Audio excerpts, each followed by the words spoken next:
A dad is someone who holds you when you cry, scolds you when you break the rules, shines with pride when you succeed, and has faith in you even when you fail. I'd like to dedicate this speech to my dad for the caring, hardworking, and honest man that he is.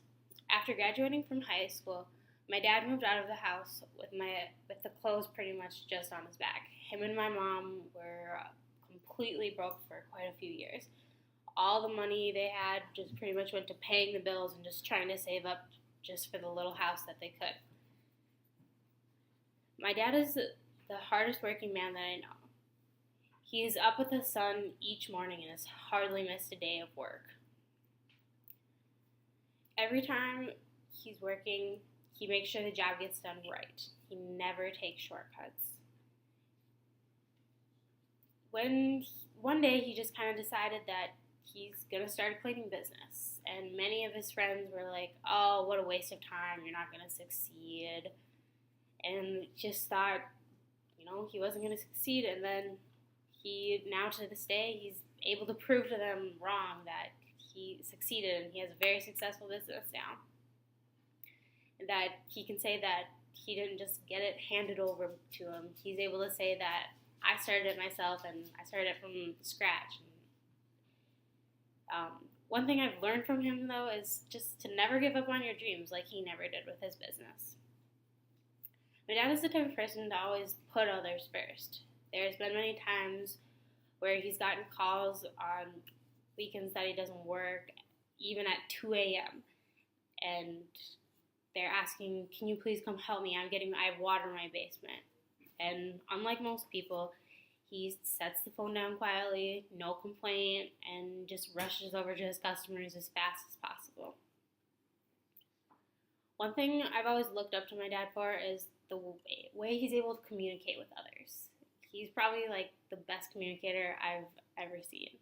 He can walk into a room with strangers and then just talk to like anyone, just sparks up a conversation just like that, and could just go on for hours. Half the time you have to pull him away from him just to get him to be quiet. But even though my dad looks like he's an intimidating guy to most people, he's actually got one of the biggest hearts I know. When he's talking to children, especially the ones at the Anna Carlson Center, he's able just to say one word to them, it seems like, and he puts a smile on their face and just brightens their entire day. I believe that a huge impact my dad has had on me is because of the way he is with children, especially at the Anna Carlson School, which is why I've chosen to go into working with children, because the way, as happy as he makes them, that's how happy I want to make the kids that I'm able to work with when I'm teaching.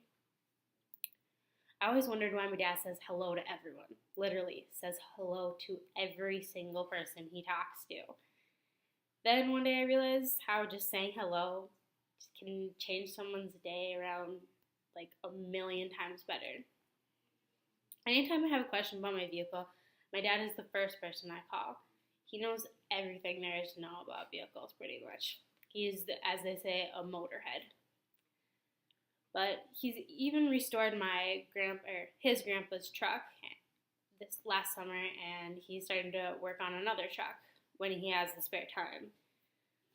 But my dad has always been a protector, especially when it came to getting shots when I was younger.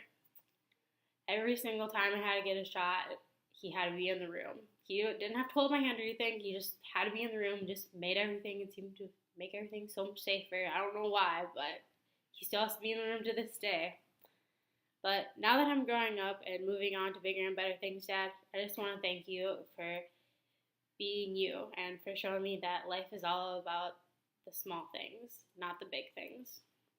You've been such an amazing dad to me, and I hope to be half as great as you are. There's just one thing to remember, Dad. I may have found my prince, but you'll always be my king.